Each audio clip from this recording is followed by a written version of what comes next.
Ram Ram ji, welcome to Legal Lens. In this video, we will discuss a landmark judgment wherein we will first talk about facts of a case, issue involved in the case, arguments from both the sides, and lastly, decision with reason. This video will be useful for the students preparing for judiciary as well as CLAT, and also for advocates preparing for AOR examination. So please do like, share, and subscribe my channel. तो चलिए start करते हैं। आज का judgement है शरद वर्दीचंद सारदा versus state of Maharashtra. ये landmark judgement है on circumstantial evidence. Indian evidence act में आपने ऑरल एविडेंस के बारे में सुना होगा, डॉक्यूमेंट्री एविडेंस के बारे में सुना होगा, but in the cases where both the evidence are not available, तो कोर्ट उस केस में on the basis of circumstantial evidence court accused को कन्विक्ट कर सकती है, but there are certain guidelines which the court need to follow before convicting any person. तो ये बहुत लैंडमार्क जजमेंट है। और बेसिक दो तीन चीज़ और मैं बताना चाहता हूँ, specially for the judiciary aspirant as well as for the CLAT aspirants, कि burden of proof prosecution case में हमेशा प्रोसिक्यूटर पे होता है पहले, and he has to prove the case beyond reasonable doubt on the basis of the evidence he has. तो अगर आप इफ़ एंड बट वाला क्वेश्चन आपके एविडेंस से राइज होता है कि थोड़ा सा भी चांसेस है कि accused where the court finds कि the accused is not guilty, in such circumstances the benefit of doubt is given to the accused and he is acquitted. तो बहुत इंपॉर्टेंट होता है इसको बियॉन्ड रीजनेबल डाउट प्रोसिक्यूशन को prove करना पड़ता है केस, इसीलिए सर्कमस्टांशियल एविडेंस को बहुत इंपॉर्टेंट है, क्योंकि ये डायरेक्ट एविडेंस नहीं है आपके पास। तो on the conviction on the basis of circumstantial evidence is not easy and it is very difficult for the prosecution to prove, and in this case the guidelines is given कि आपको circumstantial evidence को आप court कैसे क्या देखेगी और convict करेगी। so here we will start this judgment. Date of judgment is 17 July 1984. जजेस कौन कौन से? 3 जजेस बेंच, जिसमें honourable justice S Murtaza Fazal Ali, justice A Varadarajan, justice Sabyasachi Mukherjee. And facts of the case are कि इसमें जो एक्यूज्ड था Sharad Birdhichand Sarda, he was an accused of murdering his wife, and he was charged under section 302. It was alleged that that she died in a mysterious circumstances at her matrimonial home in Pune, or there was also a complaint that she earlier complained to her parents कि उनके husband और in laws और उसको बहुत इल treat कर रहे थे, और just before death she went to her house at Indore and finally she return to Pune on being persuaded by her husband. After few days she died. She found dead due to poisoning of cyanide. उसके बाद उनके parents के लड़की के parents का allegation था that she was murdered by her husband Sharad Sarda. अब इसमें 3 लीगल इश्यूज़ हैं। तो पहला लीगल इशू है कि whether the death of Manju Sarda, wife of the appellant, wife of the accused, was a suicide और मर्डर। दूसरा इशू था whether the conviction of the accused under 302 IPC murder could be sustain on the basis of circumstantial evidence alone. तीसरा था what is the standard of proof required in the cases of circumstantial evidence. ठीक है, तो 3 issues legal issues involve थे इसमें। अब हम argument देखेंगे पिटिशनर या अपीलेंट के साइड से। अच्छा, इसमें आप पिटिशनर या अपीलेंट इसमें हस्बैंड इसलिए है क्योंकि trial court and high court ने उसके कन्विक्ट कर दिया होगा, तो वो जो एक्यूज है शरद सारदा हस्बैंड जो है वो अपील में आया होगा, तो वो पहले अपना गिल्ट को डिनाई कर रहा है and he said that his wife, ठीक है, committed suicide and he denied all the allegation of murder against him. And he also said that there is no motive of murder, and he also said that he was not present when she consumed anything poisonous. साफ मना कर दिया, he did not mention about cyanide and anything. तो इन्होंने साफ मना कर दिया, कोई मोटिव नहीं था, and he was also not present. दूसरी चीज़ कि that she committed suicide and he did not murder. और दूसरा सबमिशन था कि there was a lack of direct evidence. This submission was on behalf of husband. Okay, the husband was appellant. तो after conviction supreme court में इसने ये submission lawyer ने रखा कि लैक ऑफ डायरेक्ट एविडेंस है, no eye witness, circumstantial evidence पर जो पूरा कंप्लीट केस है, जो कंप्लीट कन्विक्शन है, it is based on circumstantial evidence. इन्होंने सबमिशन रखा और कोई कंक्लूसिव एविडेंस नहीं है उसके अगेंस्ट. फिर तीसरा जो सबमिशन रखा कि deficiency in medical and forensic evidence.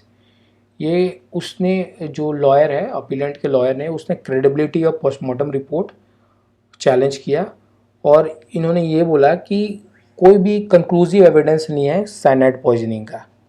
ठीक है, जो लॉयर जो एक्यूज के जो हस्बैंड के जो लॉयर, उन्होंने बोला कि there is no conclusive evidence of cyanide poisoning.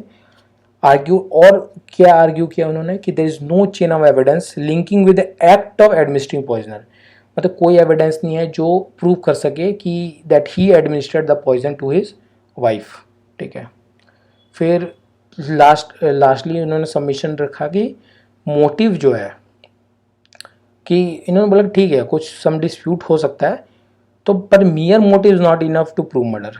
बहुत इंपॉर्टेंट चीज़ है, मोटिव किसी को कन्विक्ट नहीं करा सकता. Although it is a relevant fact under evidence act, but it is relevant fact, it is not a conclusive evidence, it is a supporting evidence, but it is not enough to convict anybody for murder. There was no proof that he had access to or administer cyanide, जैसे कि पहले उन्होंने submission रख दिया था. Now respondent, here state of Maharashtra is respondent. क्योंकि ये criminal case है तो इसमें स्टेट के तरफ से, लड़की के तरफ से, डिजीज के तरफ से और विक्टिम के तरफ से, अगर इस केस में डिजीज़ड विक्टिम है तो इसीलिए विक्टिम की तरफ से स्टेट की रिस्पॉन्सिबिलिटी होती है कि प्रोटेक्ट करना. तो इसीलिए स्टेट गवर्नमेंट ने अपने लॉयर को रखा है जो स्टेट ऑफ महाराष्ट्र को रिप्रेजेंट करती है इस केस में. तो इन्होंने सबसे पहला सबमिशन रखा कि हिस्ट्री ऑफ हैरेसमेंट. जैसे मैंने बताया था फैक्ट्स में कि she use to complain about ill treatment by her in laws and husband. तो एक तो उन्होंने बताया कि हैरेसमेंट का ऑलरेडी था. He also produced, the state of Maharashtra lawyer also produced later and witness testimony suggesting her troubled marriage. Troubled marriage, marriage में problem था उसका, इन्होंने कुछ एविडेंस, विटनेस के टेस्टिमनीज और लेटर भी प्रोड्यूस किए कोर्ट में. सर्कमस्टांशियल चेन, इन्होंने बोला कि जो सर्कमस्टांशियल एविडेंस है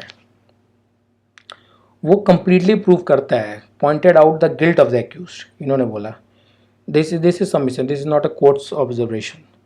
फिर claim that their behaviour of the husband post, अच्छा ये कह रहा है कि जो बिहेवियर था हस्बैंड का पोस्ट डेथ, ठीक है, और उसका जो अटेम्प्ट था कि कॉज ऑफ डेथ को कंसील करना, ये इंडिकेट करता है कि ही इज़ गिल्टी. तो क्योंकि एविडेंस एक्ट में कंडक्ट एक्यूज्ड का बहुत बेनिफिशियल होता है. In fact conduct of the victim is also relevant fact and accused conduct is also relevant fact under evidence act. तो इसमें बोल रहा है कि अगर सबमिशन था कि conduct of accused as was to conceal the cause of death is indicating the guilt of the accused, इनका सबमिशन था. तीसरा था मेडिकल एंड फॉरेंसिक कॉरपोरेशन. ये बोला गया कि जो पोस्टमार्टम और केमिकल एग्जामिनेशन होता है वो रिवील करता है कि साइनाइड प्रेजेंट था. और इन्होंने ये भी बोला कि एक हाइपोथेसिस है कि it was argued that only someone close could have administered, only someone close could have administered it. अब यहाँ इन्होंने ये प्रूव ये नहीं बताया कि ही ओनली एडमिनिस्टर या हस्बैंड हैज़ ओनली एडमिनिस्टर्ड या रिलेटिव्स या in laws have administered. Could have, there is a if and but. I said ना कि सर्कमस्टांशियल इफ एंड बट नहीं होना चाहिए. Claim that suicide was highly improbable. इन्होंने बोला कि जो सुसाइड है वो हाईली इम्प्रोबेबल है, मतलब ऐसा हो ही नहीं सकता कि सुसाइड हुआ हो ऐसा. मोटिव एंड अपॉर्चुनिटी, उन्होंने बोला कि मोटिव तो पहले अनहैप्पी मैरिज था तो मोटिव था हस्बैंड के लिए मारने के लिए. और अपॉर्चुनिटी कैसे हुआ, he was present in the house. ये अपॉर्चुनिटी है कि he was present in the house, this gives an opportunity for him to murder his wife.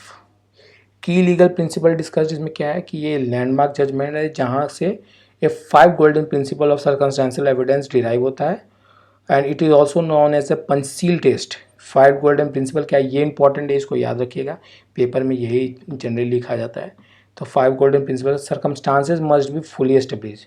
Circumstances है which will reveal to the guilt of the accused must be fully establish circumstances. Facts must be consistent only with the hypothesis of the accused guilt, मतलब कि आप कुछ और भी if and but नहीं होना चाहिए, एक्यूज गिल्ड के तरफ ही इशारा होना चाहिए फैक्ट्स का। The circumstances must exclude every possibility, मतलब कि ऐसा होना चाहिए कि इफ एंड बट अगर कुछ हो तो उसको सबको एक्सक्लूड कर दे सर्कमस्टांसेस, और बस एक ही चीज़ प्रूव करे, वो guilt of accuse. The circumstances must be conclusive in nature, conclusive होना चाहिए।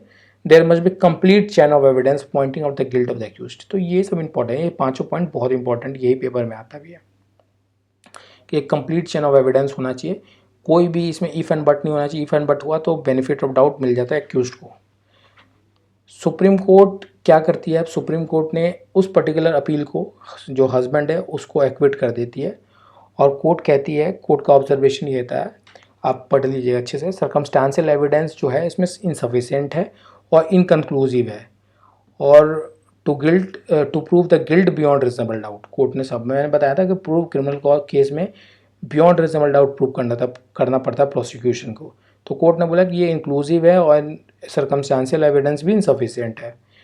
The chain of evidence is also not complete, और कोर्ट ने साफ बोला कि सेवरल लिंक्स आर मिसिंग, और particularly regarding administration of poison, जैसे मैंने पहले बताया था, क्योंकि प्रोसिक्यूशन ये प्रूव नहीं कर पाई कि किसने पॉइजन दिया है, क्योंकि रेस्पोंडेंट का भी इसमें ये था कि सबमिशन था कि could have been given by someone who is near, ठीक है। सो यहाँ उसको बेनिफिट ऑफ डाउट मिलता है, यहाँ आपने इफ एंड बट कर दिया, तो इसीलिए कोर्ट ने बोला कि several links are missing particular regarding administration of poison. Conclusion reasoning क्या है कि कोर्ट ने बोला था, court emphasis the suspicion however strong can not take the place of legal proof, ठीक है, सही बात है, सस्पिशन होने से कुछ नहीं होता है, लॉ तो लॉ ही है, और आपको प्रोसिक्यूशन, आपको बियॉन्ड रीजनेबल डाउट प्रूव करना पड़ता है किसी भी केस को। अगर किसी तरह का गैप होता है सर्कमस्टेंशियल चेन में, तो it will be given to, this benefit will given to the accused and he will be acquitted. There were gaps in the circumstantial chain such as failure to prove how the poison was obtained and administered, जैसे मैंने बताया। तो therefore conviction based on incomplete circumstantial is not sustainable, court ने मना कर दिया, और court ने एक्यूज्ड को देयर एंड देयर रिलीज कर दिया। So this is a landmark judgement on circumstantial evidence, जैसा मैं बताया था कि इंपॉर्टेंट है, सबसे important 5 golden principle set here are still use by the courts in evaluate सब केसेस। तो ये बहुत इंपॉर्टेंट लैंडमार्क जजमेंट है। सो लास्टली मैं ये कहना चाहता हूँ कि अगर आपको ये मेरा वीडियो, मेरा एफर्ट्स अच्छा लगता हो, तो please do like and subscribe my channel. I promise I bring, बहुत ब्रीफली बहुत अच्छे समझाया, क्योंकि इंपॉर्टेंट ये होता है फैक्ट्स दो कुछ लाइंस में, क्योंकि सुप्रीम कोर्ट में हम क्वेश्चन ऑफ लॉ पे बात करते हैं, इश्यूज क्या इन्वॉल्व है, arguments from both the sides, and lastly the judgements as well as the reason, और इसका इम्पैक्ट क्या है, why we are reading, because this particular judgement is very important for judiciary aspirant as well as for clerk aspirant, and lastly for the advocates who are preparing for advocates on record paper examination, and this particular case is included in the list of leading cases. So please do like and subscribe my channel. Thank you.